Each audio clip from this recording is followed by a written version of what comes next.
Margie Velma Barfield was an American serial killer convicted of murder, but ultimately confessed to a total of 6 murders.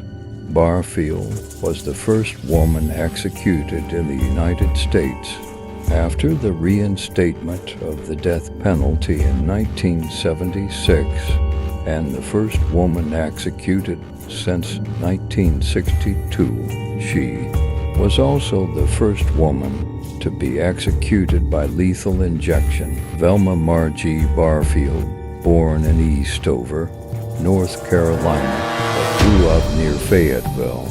Reports suggest that Barfield's father physically abused her, with her mother, Lillian Bullard, failing to intervene. In 1949, she eloped with Thomas Burke, with whom she had 2 children, and it was reported that Barfield was content until undergoing a hysterectomy and suffering from back pain. These events led to behavioral changes in Barfield, eventually leading to drug addiction. Burke's drinking escalated, turning Barfield's complaints into heated arguments.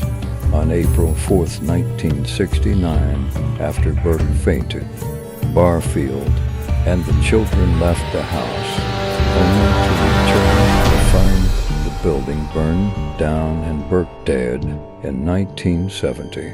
Barfield married a widower named Jennings Barfield, who died from heart complications less than a year into their marriage on March 22, 1971. In 1974, Barfield's mother, Lillian Bullard, exhibited symptoms of intense diarrhea, vomiting, and nausea, but fully recovered a few days later.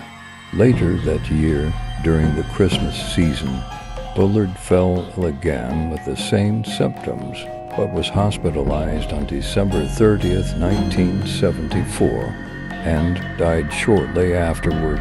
In 1975, Barfield was convicted of 7 counts of worthless check writing and sentenced to 6 months in prison. She served 3 months before being released. In 1976, Barfield began caring for elderly individuals, working for Montgomery and Dolly Edwards in Lumberton, North Carolina. Montgomery fell ill and died on January 29, 1977. Dolly, experiencing similar symptoms, her husband died on March 1st, just a month after Montgomery's death. Barfield later confessed to killing Dolly Edwards. The following year, she took another caregiving job for 76-year-old Record Lee, whose husband, John Henry, began experiencing severe abdominal and chest pains along with vomiting and diarrhea. He died shortly afterward, and Barfield confessed to his murder. Another victim was Barfield's boyfriend and Dolly Edwards' relative, Roland Stuart Taylor. Fearing that he had discovered her writing fraudulent checks, Barfield mixed arsenic-based rat poison into his beer and tea. Edwards died on February 3, 1978, while Barfield claimed she was trying to nurse him back to health. Autopsy results reveal arsenic in Taylor's body. Despite confessing to the murders of Lillian Bullard, Dolly Edwards, and John Henry Lee, Barfield was only tried and convicted for Taylor's murder. Singer-songwriter Jonathan Bird, Jennings Barfield's grandson and first husband, provides a personal narrative about the murders and investigation in his song Velma on the Wildflowers album. Due to there being no designated area for women on death row, and Barfield being the only woman sentenced to death in the state, she was housed in a section of Central Prison in Raleigh, North Carolina, where escape-prone and mentally ill inmates were kept. Later, a death row unit for women prisoners was established at the North Carolina Correctional Institution for Women. During her time on death row, Barfield became a devout Christian. She spent her final years in prison serving other inmates, earning praise from Billy Graham. Her extensive involvement in Christian service led to efforts to commute her sentence to life imprisonment. Another basis for appeal was the testimony of Dorothy Otno Lewis, a psychiatry professor at New York University School of Medicine and an authority on violent behavior, who claimed that Barfield suffered from dissociative identity disorder. Lewis stated that Barfield communicated with her alter ego, Billy, who claimed that Velma was a victim of sexual abuse and that Billy killed those who abused her. However, the judge was not convinced. Lewis stated, "One of them did it, and I don't care which one." After Barfield's appeal was denied in federal court, she instructed her attorneys to withdraw the appeal to the U.S. Supreme Court. Barfield was executed on November 2, 1984, at Central Prison. Prior to her execution, she made a statement, "I know everyone has been through a lot of pain.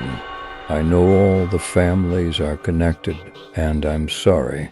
And I want to thank everyone who has supported me for these 6 years." Barfield chose cheese doodles and Coca-Cola as her last meal. She was buried in a small, rural cemetery near her first husband, Thomas Burke. Barfield's execution sparked some political controversy as Governor Jim Hunt, who was challenged by Jesse Helms for the U.S. Senate seat, refused Barfield's clemency request. Velma Barfield's story is one of tragedy and darkness, but it is also a testament to the complexities of human nature. Born into poverty and hardship, she faced numerous challenges from a young age, which undoubtedly played a role in shaping her future decisions. Her descent into a life of crime was not predetermined, but rather a result of a combination of personal struggles and circumstances. Despite the heinous nature of her crimes, Velma Barfield was not a one-dimensional villain like all individuals. She was a product of her environment and experiences, grappling with her own inner demons and vulnerabilities. Her actions, while reprehensible, invite us to examine the broader social and psychological factors that contribute to criminal behavior. The case of Velma Barfield also raises important questions about the criminal justice system and society's approach to punishment and rehabilitation.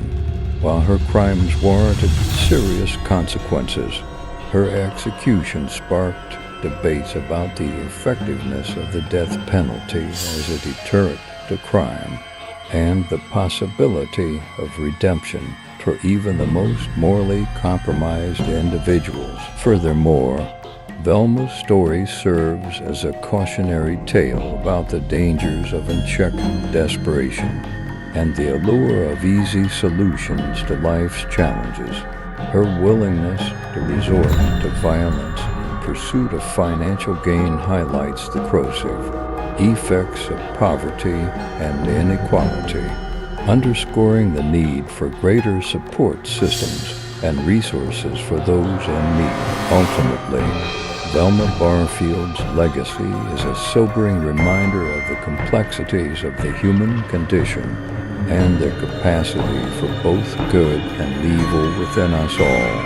Her life and crimes continue to fascinate and disturb, prompting reflections on the enduring allure of true crime narratives and the profound impact of violence on individuals and society as a whole.